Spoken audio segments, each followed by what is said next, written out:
صبح اولی که از خواب بیدار میشه چشمات باز میشه، الحمدلله الذی احیانا بعد ما اماتنا. اول خدایا بر نعمت زندگی شکر، نعمت مهلت دوباره از جانب تو شکر. الا این که من دیشب یک خواب رو که برادر مرگ هست تجربه کردم، الان 2 مرتبه در فهرست زنده ها هستم. الله شکر، بر نعمت زندگی شکر. میرم نماز میخونم در مسجد، جلوی الله تعالی تسلیم اعلان بندگی میکنم، دور از جمع ما، دور از جمع ما. یک حیوان زندگیش با اوخر شروع میشه، به تعبیر مولانا در مسندی، من تعبیر ایشون رو به کار میبرم. مولانا میگه یک حیوان زندگیش اول صبح با اوخر شروع میشه، اما مسلمان اول صبح زندگیش با فکر آخر شروع میشه.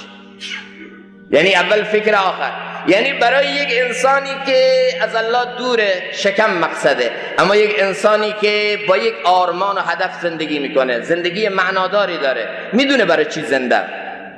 خوب انسان پول به دست بیاره زندگی کنه، نه اینکه زندگی رو فدای پول کنه. خوب انسان برای زندگی خودش یک هدفی، یک معنایی داشته باشه. چرا میخوری؟ برای که زندگی کنم. چرا زندگی میکنی؟ برای که بخورم. یعنی دور و تسلسل، گیچی و سردرگمی، تکرار مکررات. خودش هم نمیدونه چرا پول به دست میارم، چرا میخورم، چرا زندگی میکنم، نمیدونه. هدف خاصی از زندگی نداره، فقط صبح به صبح باید بلند بشم پای آینه، الله معاف بکنه، سنت رسول الله را صورتم پاک بکنم و بعد برم سر سفره بشینم و غذایی بخورم و سر کار باز 2 مرتبه، فردا باز تکرار، باز تکرار، باز تکرار. اما یک کسی که دوست الله تعالی است با نغمه اذان اول صبح بلند میشه، بشر المشائین فی الظلم الی المساجد الی نور التام یوم القیامه. تو تاریکی های شب به مسجد میره، اول صبح به مسجد میره، الله روشنایی قیامت نصیب من بکن.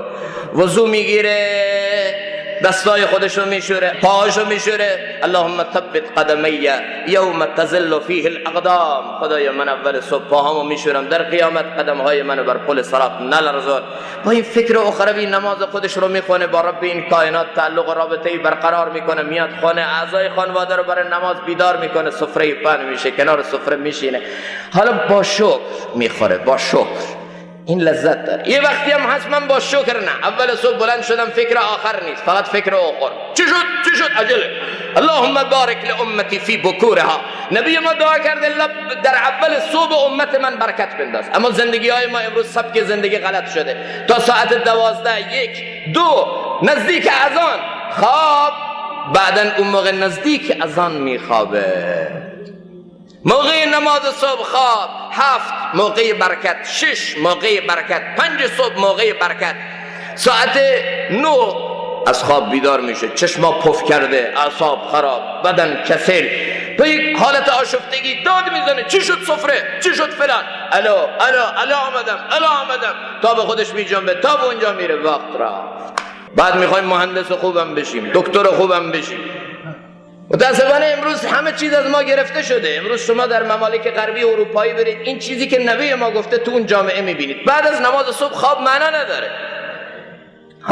یک فردی که شب خودش رو، تمام شب رو، شیفت شب بوده، کار شبی داشته، تمام شب خودش رو به خدمت دین، تعلیف، تصنیف صرف کرده، یا یک مشغله دنیوی داشته، شیفت شبی بوده، خب این انسان بخواب استراحت کنه هیچ برای ملامتی هم نیست. اما این که تمام جامعه ما، من گاهی وقتا ساعت 8 و 9 داخل طایبات میرم، همه مغازه بسته.